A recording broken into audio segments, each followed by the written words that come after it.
Sapod sa Yun ang mga batanon users din na ang mga gamitan. Naitigulan ako yung batanon, pero ako is dili ingon nga pag kay usa lang is amo is community service sa pagtabang sa do sa Cebu o para sa tabo sa Bohol karon. Pero sa din na umuli yung group, sir, of course katong wala pa sakyanan nga inani nga model, wala pa sa din yung group or lahisan mo nga. Ade actually ako kasudyo sa may sakyanan. Pero nga giunsa ninyo pagkuan sir, pag-gather inyong members para muhimo mo for ako sa maani na kipos mo kinabang yan yasan mo diri para mutabang sa repacking. Mo nag-set meeting last week nga actually last week nagkuha mi primero blessing sa mong Clark Club and then paguman the feeding program is sa Cordova. Bago pa din inyong group yun sir na? Ano, gahapon pa lang. Mga kuha na siya a year. 1 year. Hinana ka-active ang inyong kuan sir club? Ingana gyud.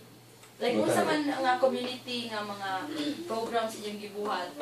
Katong niagi is nag-feeding program ni sa Cordova. And then karon diri sa katong Bohol donation and then plano mo sunod kay ari na pud sa katong elderly house sa Consolacion. Ang plano. Nya kani sa Bohol sir, unsay inyong mga nahimo na? Sa Bohol pag dunay mo pag so donate na mo karon sa atong mga tubig. Pwede ang sakyanan inyong i-donate sa Ano ang plano mo? At rin po sa ideya.